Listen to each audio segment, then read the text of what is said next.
Matthew's travels were easy until he reached the western mountains.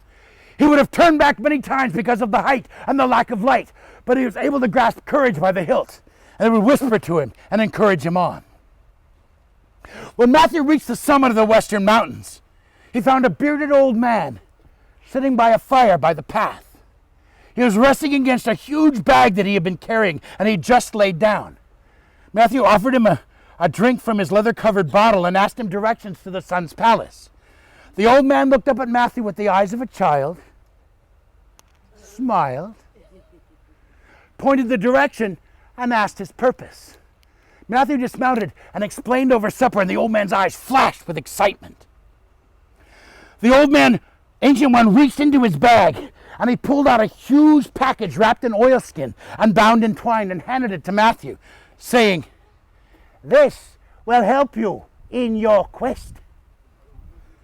The twine was quickly cut, and as the oilskin was pulled back, it revealed a slightly tarnished breastplate, a matching backplate, and a coat of chain mail. Matthew immediately recognized them as the armored mail of patience. There was the mail of patience and the armor of youth. He quickly put them on to a perfect fit, and as he was buckling the straps on the breastplate, he was unconsciously knocking off the patina that had grown over the years. So he's shining it. Had grown over the years that had lain idle.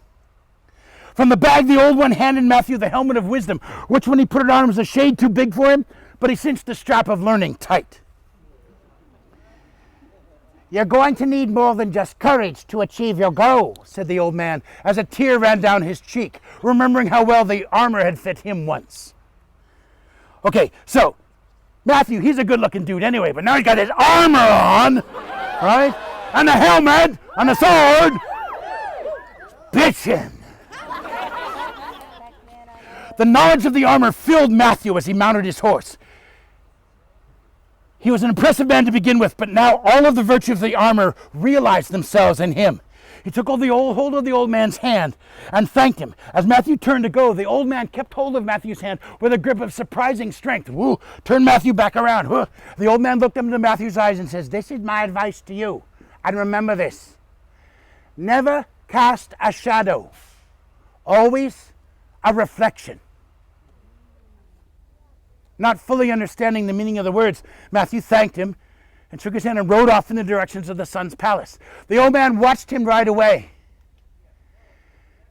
gathered up his bag and, pleased at the reduction in weight, put it over his shoulder, looked once more, smiled the smile of a father, turned, walked into the midst of the mountain, and disappeared. Turn the page. When Matthew reached the sun's palace, he dismounted and walked straight up to the front gate. Fear and remorse were sleeping off the wine they'd just drunk. They both crashed out like sodden bookends, right at the gates. Drawing his sword, Matthew slew remorse in his sleep. Fear heard the sword pass through his friend and awoke to the sight of Matthew standing there with the blood of remorse dripping from his sword. This is not to be macabre, just to be gothic, okay? Jumping to his feet, Fear began to assume a different shape. His thin, frail, bony body began to spread. Muscles began to form and firm. Hair began to grow all over his body. His eyes widened to the size of a child's head with one ugly slit as each pupil. His nose elongated and an unctuous beard grew from his bony chin. He stood 50 feet tall, and the claws that were his hands ripped an oak tree out of the ground and raised it above his head. He began to laugh hideously and gnashed his spear teeth. His pupils dilated and an eerie glow poured out as he rushed at Matthew. Now, holding courage in both hands, Matthew leapt forward to meet the attack.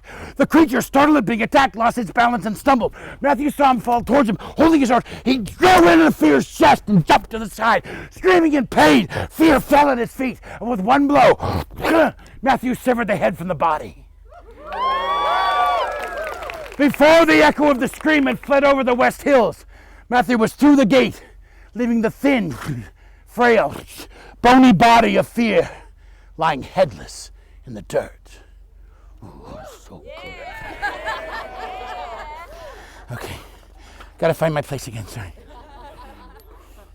Now I'm caught in my necklace. On hearing the scream, heartbreak and jealousy ran for their lives, leaving the inner gates wide open, and Matthew slapped them with the broadside of his sword. pow, pow, as they rushed past him. Matthew ran into the son's chamber and kicked the door open. Startled, the son jumped up and his glow brightened. Anguish fell out of the son's heart, saw Matthew, and shot to conquer him, but the reflection off Matthew's armor blinded Anguish. She glanced off the armor, hit the wall. Matthew grabbed him in his gloved hand and crushed the life out of him. With all the guards gone, the son was ready to listen to what Matthew had to say. Anna lay alone in her cellar cell. So she's in the basement of the guild hall. She has one window, it's half round with bars on it. And she's down below street level, and she's looking out. As she looks out, she watched from this low vantage point, she watched this nightmare ravage the town. She could see groups of terrified townspeople being chased and herded by 2 or 3 ghosts or demons. Evil dreams and specters were looting the houses and shops and carrying off huge piles of valuables. Looks kind of like the Pirates of the Caribbean at Disneyland. Only they're scary, scary things. And through it all, nightmare would run through the streets, sparks flying from its hooves. There were fires burning everywhere, casting an orange and yellow pall on the scene of this horror. Many buildings had already surrendered to the flames. They're destroying the town. The frightened people came to Anna and pleaded with her to make the son come back. But she was so weak that even if she had wanted to, she couldn't have told them. She only asked that she be carried to her favorite place, the hill behind her house, so that she could die happily. Since her brother hadn't returned and her love had been forced away, she had nothing to live for. The townspeople did as she requested and took her to her hill. As Anna lay back to die, she poured every remaining ounce of her life into her once happy song as she sang,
As she lay back, the townspeople crowded around themselves, and they whispered to one another, "Oh, what is she saying? Oh, who's she singing to? I don't understand. I don't understand." They all became silent as Anna lifted up onto one elbow and sang for the last time. When you are gone and night walks through, he whispers secrets trite but true. My love calls out, but I need you too. Hold my love in warm, soft blue. So pick me up and take me. I will. And as she lay back to die, over in the east mountains, the sun kicked open the gates of morning and came running up into the sky with Matthew riding along beside him on the horse. Now, Night saw them coming and turned and reined in on Nightmare to leave, but Matthew rode up, straight up, grabbed Night and threw him to the ground. With his master gone, Nightmare started to disintegrate from the back quarters forward. The spirits start to leave, reaching and screeching back into shadows, under rocks, behind the trees. And as the horse watched itself disappearing, it starts to scream and scream and scream as the last spirit left away from behind the burning eyes. The horse vanished, and it was gone. Now, no one who was there knows exactly what happened. The facts that can be boiled out of the soup of exaggeration are And as the sun rose, Anna was surrounded in a bluish aura. She was lifted up out of her mortal body, dressed in a long, flowing, iridescent white gown. As she ascended, she was wrapped in a veil of stars, which extended the entire length of the heavens. Soon Anna was nothing but a soft, glowing ball of light in the western sky. Her love had rescued her. Now she would rule the night forever, as her king rules the day. She always faces him. And once every 28 days, she visits her love in his palace.